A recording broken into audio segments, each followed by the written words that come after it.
L. Michelle Smith. Some of you know me as Coach L. I am the creator, executive producer, and host of the Culture Soup podcast. And yes, I am back after a hiatus of 6 months. Last October, life started lifing, and I just had to put things down. But I am back with the verve, the vengeance, and the joie de vivre. That's right. I'm excited because this really stokes my creativity, the show. And this is a special trailer to something to come. And that's the subscription based content that I have planned for my worldwide audience. I know I have to win some of you back because I've been gone for so long, but 70 countries, I'm counting on you to come back and make the Culture Soup podcast the worldwide sensation that it has been in the past. So listen, here's what we're going to do. I am doing bonus content. It's called After the Show. And that means there are conversations that I'm having with guests that may not have anything to do with the topic at hand that are quite entertaining. And it's like listening in as a fly on the wall. We're going to have that content gated for the subscription audience only. And there's another segment. I've been planning this for like 2 years. So many of my guests are musically inclined or music fanatics. And, I'm a singer. And I am on the board of Opera America and also the advisory board for the Denise Graves Foundation. I'd rather not sing opera. All that to be said, though, I do sing. And since so many of my guests do too, introducing duets. There's going to be a time where I just stop my guest and say, pick a song, any song. And if we both know it, we're going to do a duet. So you'll want to listen for that. The third thing is this. I am going to archive a large percentage of the almost 250 episodes of the Culture Soup podcast. And if you subscribe, you'll be able to revisit those archived podcast episodes. And nobody else will. That's a big deal. We've had all sorts of crazy, insane guests. Some that you know, and some that you don't, that you want to know. So you'll want to subscribe for that. And then finally, there's always going to be some kind of offer, a special offer or a giveaway that only my subscribers can get. It's only $3.99 a month if you're in the United States. Australia and Canada, I think it goes up to like $4.99, but it's not any higher than that in most parts of the world. But it is offered around the globe. Are you ready? TCSP, After the Show, and Duets. Let's get it.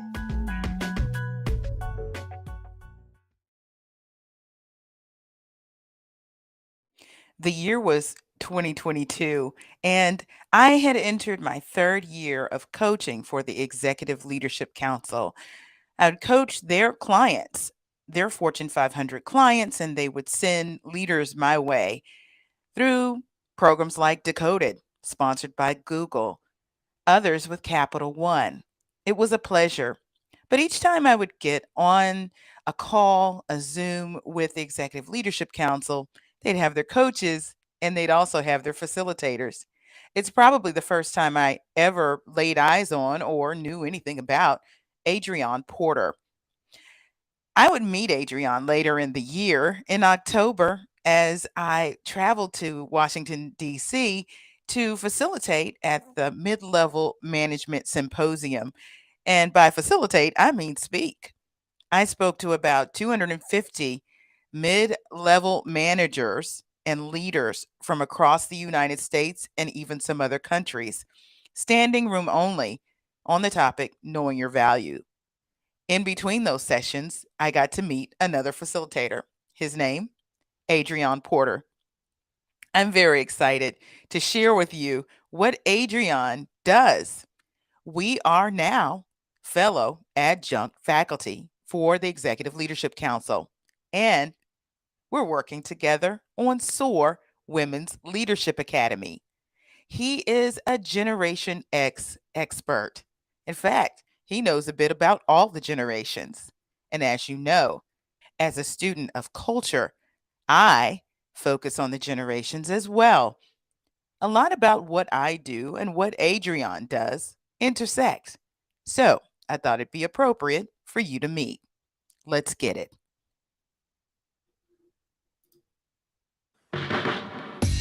Hey, y'all. This is Culture Soup, where tech, culture, and business collide. It's a podcast that spoons up everything hot from social media. I'm your host, L. Michelle Smith, and each episode we bring you some of the most notable and not yet notable thought leaders in tech, business, and culture.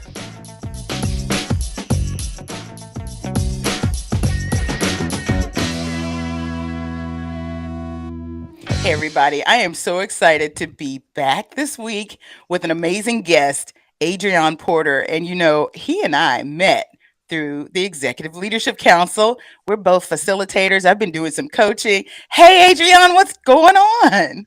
What is going on, L. Michelle? I am beyond excited and honored to be joining you on this awesome platform, and we're gonna have some fun. I'm deeply honored and I'm excited.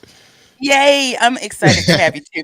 And Yeah, there's a little something that, I leaked the news not long ago. It's not a secret anymore, but yeah. you're a part of the faculty of something that I have started, and there's some other faculty members too. It's called the SOAR Women's Leadership Soar. Academy. Yes, Yay! yes, yay, yes, Thank you so yes. much for Soar. being a part of that. And tell everybody what you'll be talking about. Yes.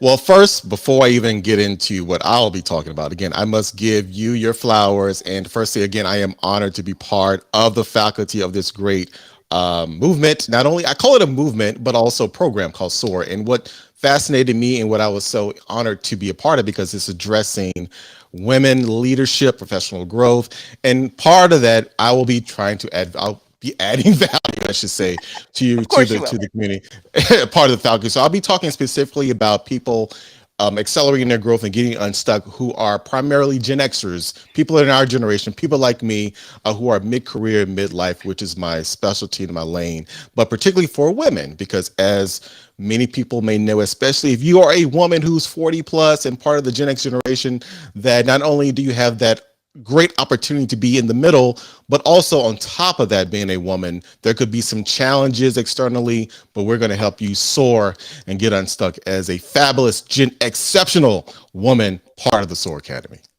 Well, you know what? Thank you in advance for being a part of it. And to the listeners out there who are wondering, oh, gee whiz, I probably missed it because the deadline was at the end of February. I realized that there are some companies, some organizations, and some individuals who needed a little bit more time. So the new deadline for Yes, applications is the 15th of March. So you have yes. time. Get in there and know that if you're a slacker, you're not going to make it to the E or the C suite. But we want to make sure that you do. So get on board for this program that we're doing. And the other thing that I want to tell you is you can go and find out more about it at lmichellesmith.com/soar. So, Adrian, you have a consultancy called Mid Career Mastery. Tell me what it's about. Yeah, well, thank you. So, Mid Career Mastery essentially is where we're trying to build the most powerful personal and professional growth platform for people 40 plus. So, mid career, midlife, in the middle. And in this day and age, which I talk about a lot, we're redefining what does it mean to be mid career? What do I mean by that? And so, used to be the average professional career would be 40 years, right? You graduate from college, or if you go into the working world in your early 20s, you typically would retire at age 60 or 65 and get the gold watch. That's no longer the case, especially with the extension of life expectancy. We're living longer, we're working longer. So the average career now is really 60 years or so, or even longer. Mm-hmm. So mid career is really anywhere between your 40s and 65. But at the end of the day, for people in their 40s and 50s and 60s and above, mid career, midlife, middle years, and it's a platform to help you accelerate your growth and not only get unstuck, but maximize your impact at work and on the world. And when we I do love that, it. and we do that through, I look at four quadrants. So number one is content. And so that's the top of the funnel, whether it's newsletters, content, just to get you aware of the value of being mid-career. Then there's curriculum. So whether it's courses or workshops, and then we look at coaching. And then last but not least, probably the most important is community. And so we're in the midst of building out a community for mid-career mastery, MCM. And again, it is the platform and community for people 40 plus to help you maximize your impact on the world and on the workplace in those middle critical years. I love it. And there's so much cross pollination between what Yes, you're doing and what I'm doing because yes, the women and women leaders and women of color that I coach and I consult with, they tend to be right there in that sweet spot where they yes, have 10, 15, 20 years in right, business and they're trying to figure out, well, gee whiz, I always aspired to be in the E or C suite, but life got in the way and maybe family, or maybe right, even just I forgot how to dream. And we're right. trying to reignite those dreams with these ladies. But before we get too deep into it, Adrian, how about we have a culture soup moment? Uh-oh. All right, let's do it. Oh, don't be afraid. Okay, I'm not. so I scour the internet all the time. I'm on the internet engaging with folks, whether it's on LinkedIn or Twitter or, any of the platforms, Instagram. But what I've noticed on LinkedIn, is that I see a lot of chatter about the other generations. We see everything about, especially Gen Z, Right, millennials dominated for eons. And those folks, they're knocking on the door of the C suite if they're not there already. I think people right, forget that they are grown with kids and they're in houses, right? right, right, But they still kind of talk about millennials with a little bit more disdain. I actually have respect for them of because there's course, some things that they did that we can take lessons from as Gen Xers. And correct. there's a reason why they call us the silent generation. Can you talk some more about Gen X? Yeah, yeah. So obviously, this is a topic, Michelle, that I love discussing because, again, I'm a proud Gen Xer, and I always say, we're the middle, often forgotten but overlooked, but very powerful generation between those brilliant boomers and those magnificent millennials. And you always hear me, I guess, craft that type of narrative because it's not about tearing down other generations, as you alluded to. Sure. It's about building up the forgotten generation. So Gen Xers, it's interesting. So we are, and I'm a generational nerd. I've been that way for many years. Just my thirst and excitement of knowledge, and also being a recovering corporate marketer. I like to tell people I'm used to looking at data and demographics, but generationally, we are probably we are the generation with the lowest numbers. So baby boomers Hmm. are probably around 77 million in the US based on Pew Research. Millennials are at 80, so they actually surpassed boomers years ago as the largest generation, which is why they get a lot of the press. Hmm. Gen Xers, we're sitting at 65 million. We're the smallest generation due to a number of incidents. Number one, Wow. we came of age and we were born past the baby boom. It was like the baby bust. And divorce rates were higher in kind of that between the years of 65 and 80. So with birth years, let me just define generation. So Gen Xers, based on Pew Research, which I use as a source, where our birth years are anywhere between 1965 through 1980. And based on Pew Research, millennials' birth years are starting born 1981 through 1997 for Gen Z through 2015 or so, 2014. And then we get into Generation Alpha, believe it or not. So they're starting over with the Greek alphabet because after Z, Interesting. there's no more. Yeah, so that includes my baby girl who is 7, who was Oh, born that's in interesting because 2015. Joni Yes, was the very tail end of 2012. I mean, yes, of exactly. Gen Z, which is Yes, 2012. yes, And one yes. and So two that, babies born in 2012 are babies of yes, color. So I can only yes. imagine what Alpha looks like.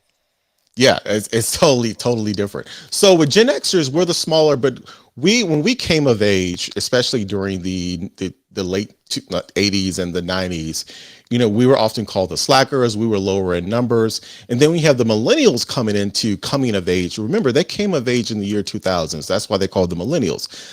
They came of age after the advent of social media and during the explosion of social, during the explosion of the internet. So that's why you hear a lot of media. But with Xers, since we're often the comparatively the smaller generation, we don't get a lot of ink. But right now, we are in the prime of our years. We are in our 40s and our 50s and approaching our 60s.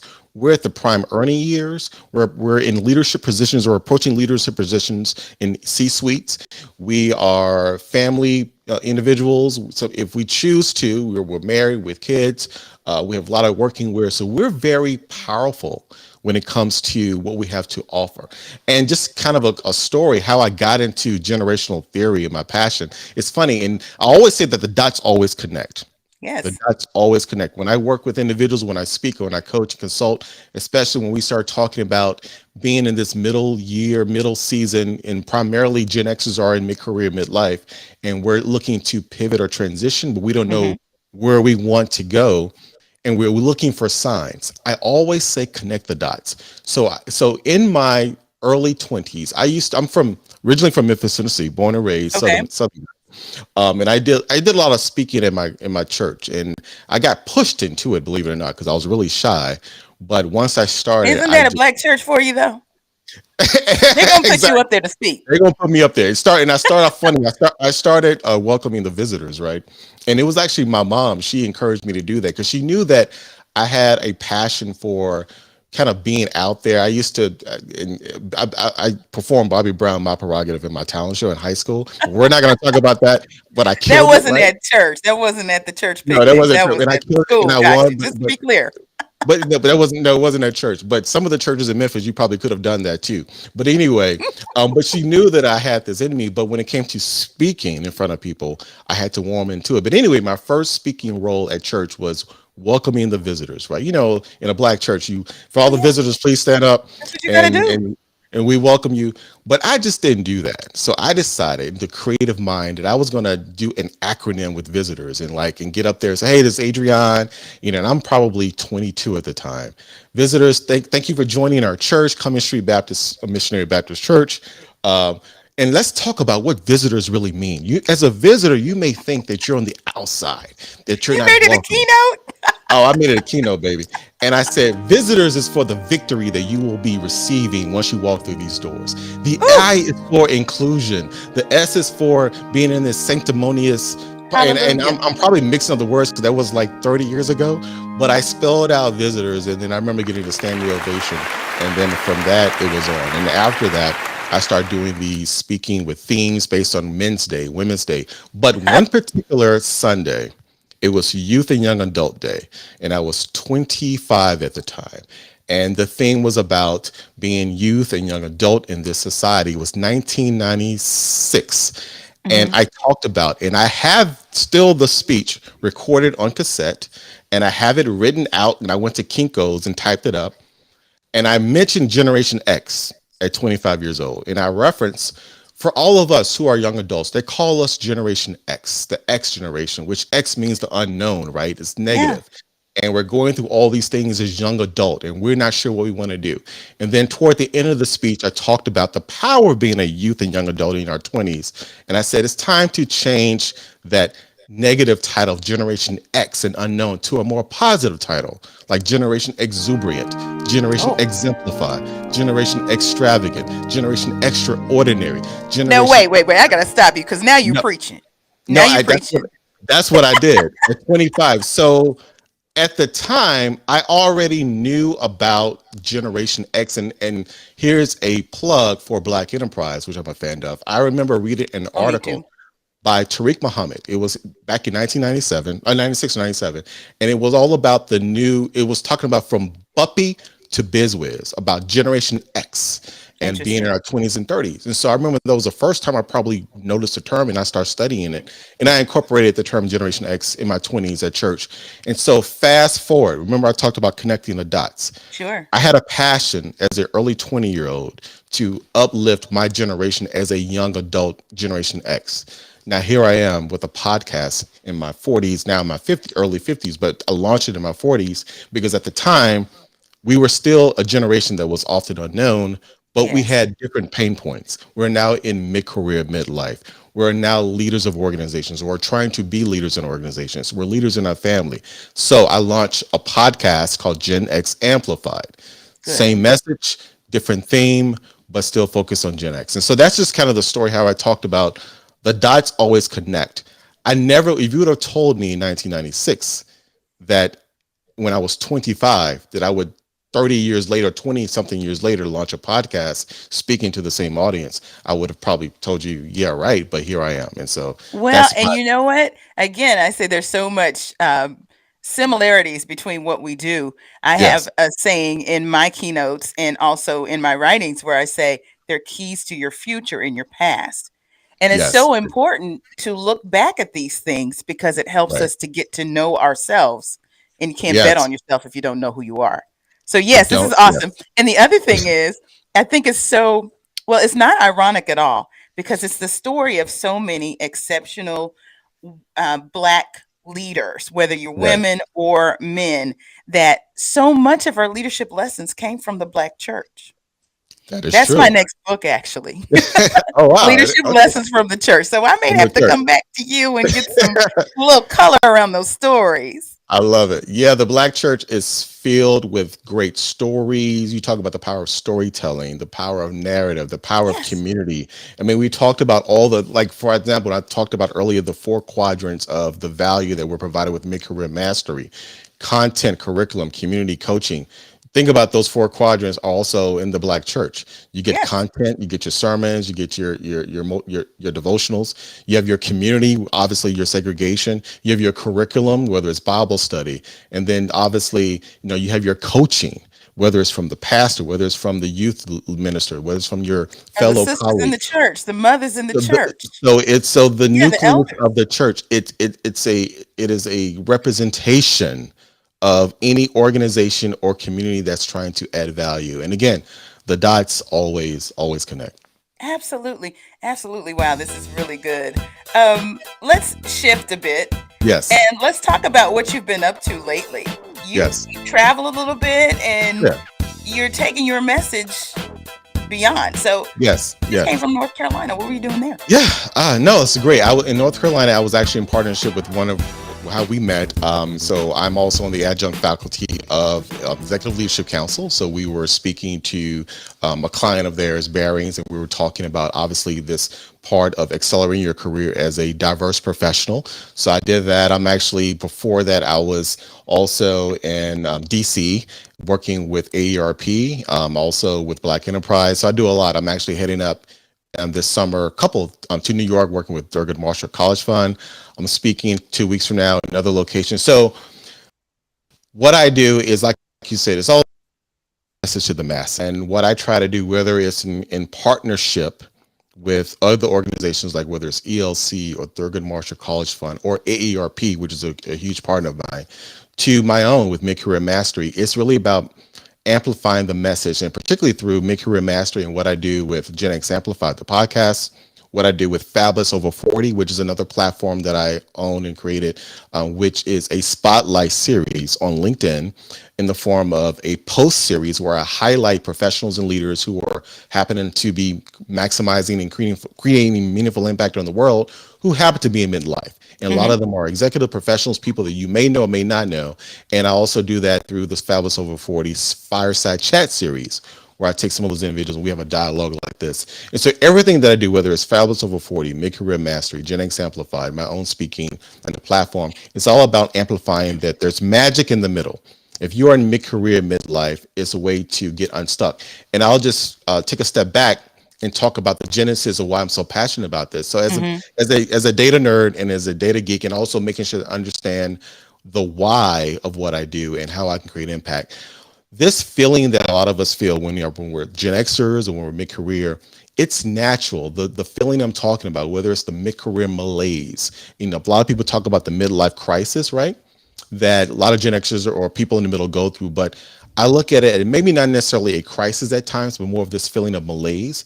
It's natural. And for those of you who may not know, there's this phenomenon called the happiness U curve, which Hmm. I studied, I've researched, and once I discovered it, I became everything that I do is rooted in that. So what that means is that it's been documented through research and data, and it started with labor economists who were studying the correlation between work and life satisfaction and happiness with age. And they noticed that as you age, starting in early adulthood, they did longitudinal studies of this and also focus groups, self-reported over 200,000 individuals, that in your early adulthood, your level of self-reported happiness at work and life tends to be at a high.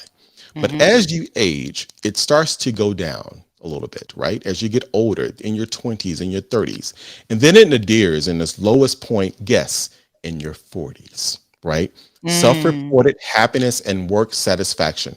It's been documented over numerous studies. It started with labor economists, and then a report that just came out through the National Bureau of Economic Research just did another study, a longitudinal study, that showed the level of stress with age, which is the inverse of the curve, also correlated. It forms a U. And so then as you go through your 40s and 50s, your level of happiness tends to be at its lowest point. Why people feel stuck, why they're stressed, why they go through the midlife malaise or crisis. But as you Well, and get they're older, aging. and they're aging, but as you get older, but here's the catch, why it's called the happiness U curve. As you get past your late 50s into your 60s, it goes back up. Your self-reported happiness goes back up into your 70s, and it forms this U shape. And so that's why in your early adulthood you're happiest. In your late adulthood, you tend to be happy. But in the middle, self-reported, there's a slump. And that's why there's this natural feeling of malaise. And we're biologically wired. So Hmm. the common thought and nomenclature is things will get better once you get past this middle. It will get better when you age. But the way I attack it, I look at it, let's not wait till we age and get into our late 60s and 70s. How do we transform this malaise into mastery? How do we Hmm. master these middle years? How do we make the most of being in the middle where we're feeling stressed and stuck to becoming unstressed and unstuck?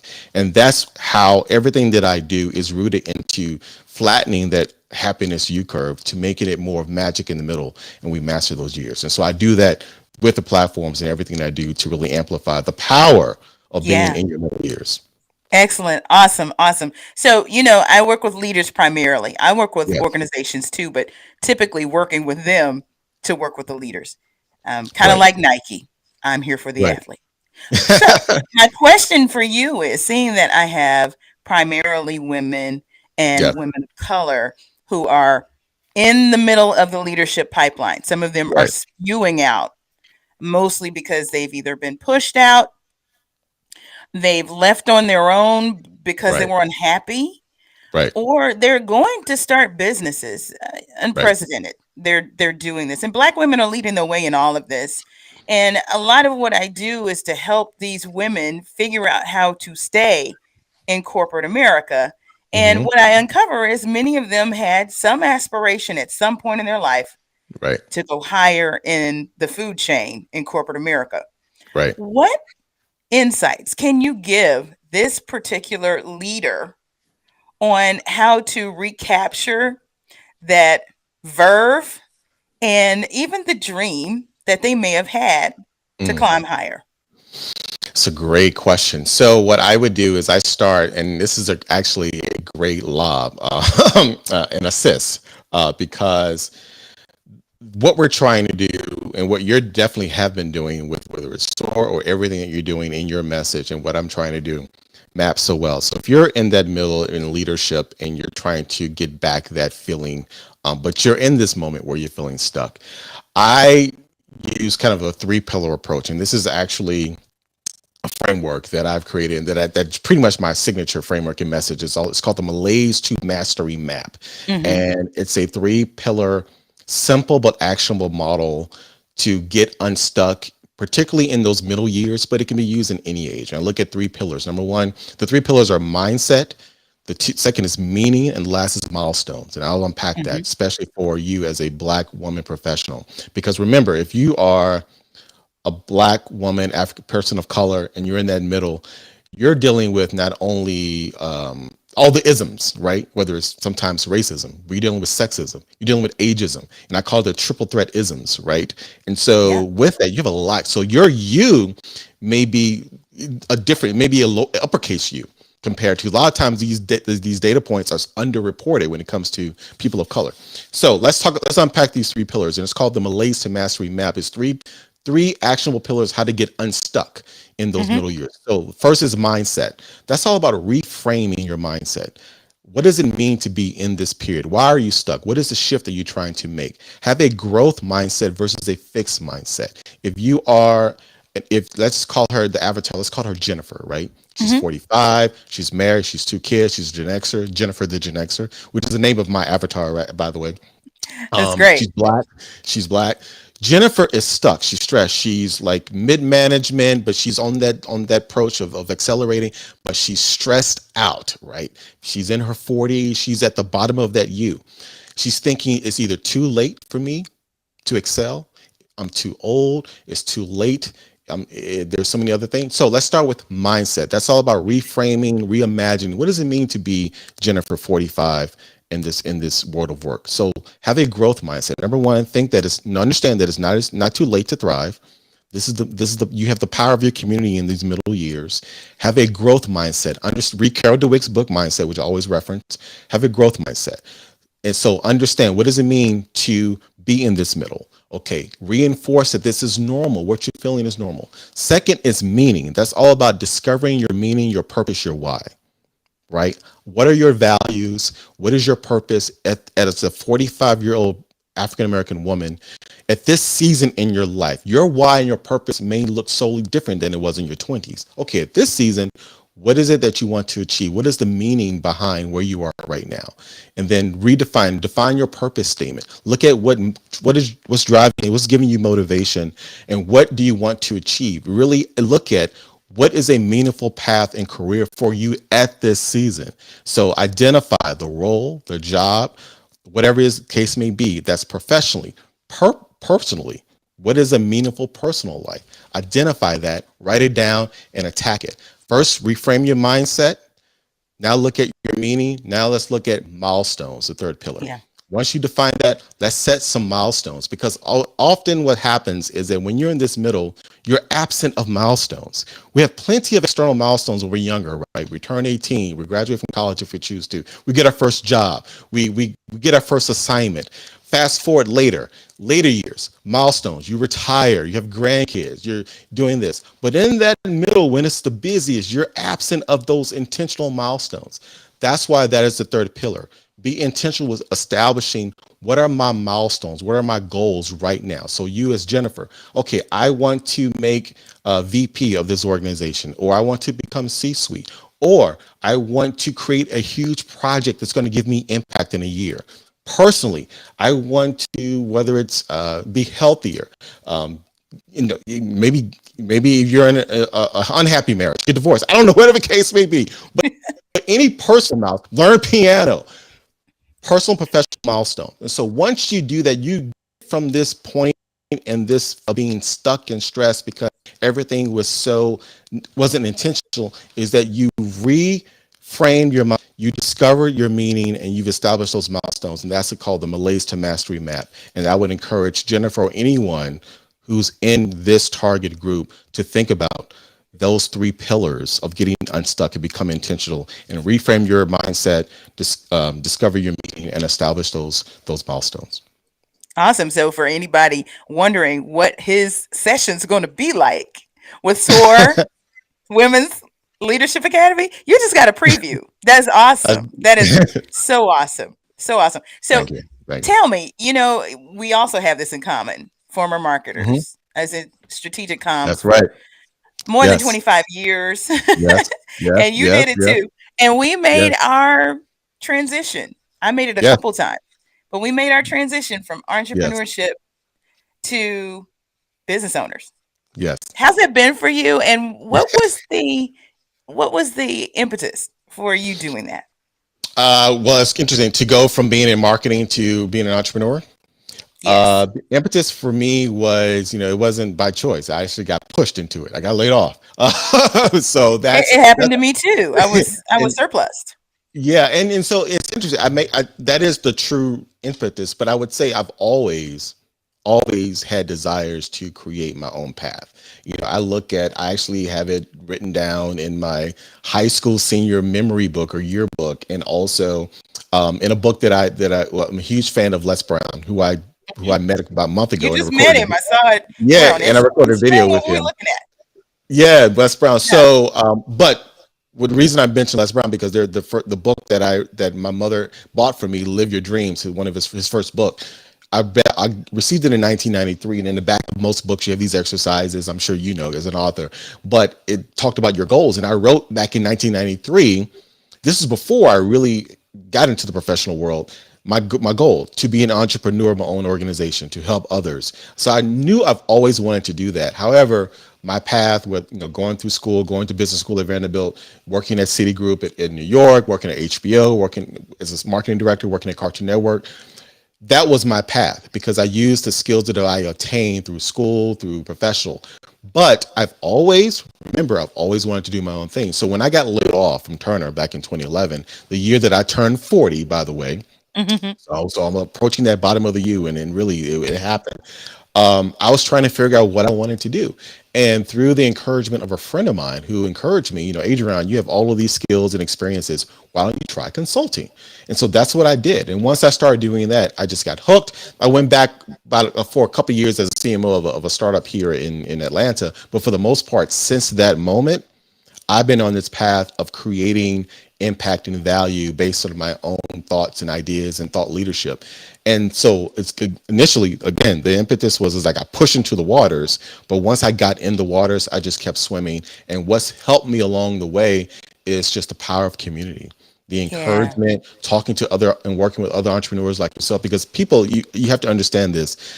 It's great if you feel the thirst to create something from nothing, to solve a problem with a solution that you have, which is the true meaning of entrepreneurship. You're solving a problem. If you feel compelled to do that, that's great. Just know that it is a lonely road. Oh, yeah. And it is especially coming from corporate where you have the comfort of colleagues and budgets and Infrastructure. infrastructure and every 2 weeks and so payment. And so, but the thrill that I get from adding value with something that I can create is very powerful. So again, the power of community, me also going through the Malays to Mastery map myself, especially being someone who's in middle years doing this, to also constantly go through and realize those 3 pillars. I need to constantly reframe my mindset that, that I have something of value, that I can continue to grow, constantly redefine and rediscover my meaning, and then constantly establish those milestones. Because once I continue to do that, it helps me get through this period, especially when you are an entrepreneur and just doing it and out here on your own and you're Yeah. focused on, you really have to eat what you kill. And it's very Yes, different from being in corporate. absolutely. Adrian, it has been so awesome chatting with you. Where can everyone find you online? Great. Well, first, before I say that, I must say again, it's been an honor and awesome chatting with you, El Michelle. I really been watching you. I've been enjoying what you're doing. I've been inspired. I'm always, when you're in this world, you're focused, you have Yeah. tunnel vision. You're just trying to add value to others. But every now and then you get a chance to come up and observe what other great people are doing. And I must say that Aw, I've been observing what you've been doing and the value that you've been adding. And I just want to continue to encourage you to keep fighting the good fight I and never appreciate stop. that. But with that, for me, I'm easy peasy. I'm at adrionporter.com, first, last name. I'm on all the social handles, Adrion Porter. My primary platform is LinkedIn. I'm on there all the time, but I'm also on IG at Adrion Porter, Facebook page Adrion Porter, Adrion Porter on like Donkey Kong, Adrion Porter. That's a Gen X reference, by the way. But adrionporter.com, you can find me, and also midcareermastery.com, you can find the platform. Awesome. Adrian, it's a pleasure. And you guys, if you want to meet him, go ahead and apply for SOAR Women's Leadership Academy. I'm excited. Thank you so much, Adrian. And I'll talk to you a little later, okay? Yes, same here. Take care. Bye. Bye. What an awesome conversation with my friend and colleague, Adrian Porter. Of course, he is a Generation X expert and the founder of Mid Career Mastery. And he's also on the faculty of SOAR Women's Leadership Academy. And I'm excited because he's going to bring all that knowledge to the cohort, which, by the way, did you apply? The deadline has been extended to March 15th. We get started this month, so you need to hurry. Go to elmichellesmith.com/soar to submit your application. Look, if you are already a part of my coaching community, and I know you're guaranteed admission. That means even if you're at an organization I've worked with before, sending leaders, or maybe you're a client or a past client or someone who's read a book and been a part of my book clubs. You are guaranteed admission. So listen, apply, and we'll get you enrolled right away. We're going to kick off March 30th. All right, look. The other thing about Adrion is that our conversation continued, and he has the distinction of being the premiere episode of TCSP After the Show and Duets. What is that? It's subscription-based bonus content. There's a monthly fee, about $3.99, depending on where you are in the world, a month, to get access to this gated content. This content is completely off topic, or sometimes we continue to talk. It just depends. In our situation, Adrion and I are both music fanatics. Me, myself, a professional singer, and he even has some roots, uncles who have written for some famous people. In fact, we name drop a few famous people in After the Show. So you want to hear about this. And we're focused on primarily hip hop. I'll give you that hint. So sign up today. It is available for Apple subscriptions. And you can do that. And you're also going to get a segment called Duets. I've had this in the lab for a while. And I found that so many of my guests on the show are musically inclined, or they're music fanatics. Many of them are singers too. In Duets, we're just going to randomly pick a song that we both know and sing a few bars. It's just for fun. And then also, archived episodes will be available in the subscription model. So membership will have its privileges. We'll do some special offers and some giveaways. I'll hope you sign up for TCSP After the Show and Duets. That's our subscription content. Listen, I have a few speaking opportunities coming up. Go to my website to find out where I'll be next. I know in April, I'll be doing the Executive Leadership Council's Power of Women at Work. It's in April, it's virtual, and you can all join in from wherever you are. You'll have to go to the ELC website to register. Find us online at theculturesoup.com, on Instagram and Twitter at The Culture Soup, and on Facebook at The Culture Soup Podcast. Until next time. The Culture Soup Podcast is a production of No Size Communication, LLC. The Culture Soup Podcast is a registered trademark of No Silos Communications, LLC.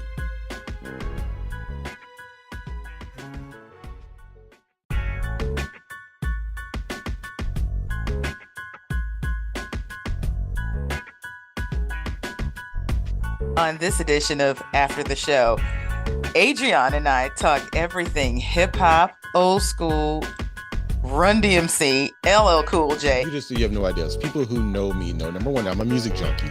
Everything that I do, I incorporate music somehow in all of my brand extensions. Yeah. On my podcast, I ask the personal theme song when I facilitate panels. So obviously I'm a Gen Xer, so Run DMC, Def Jam.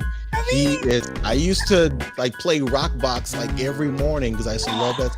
There's Cool J, who's by the way, is my favorite rapper of all time. Love LL. Now you know I'm friends with the CEO of Rock the Bells. Wait, get out of here! Don't tell me that. So Rock the Bells. I can connect you. Okay, see, don't even promise that. Culture Soup Podcast is a production of No Size Communication, LLC.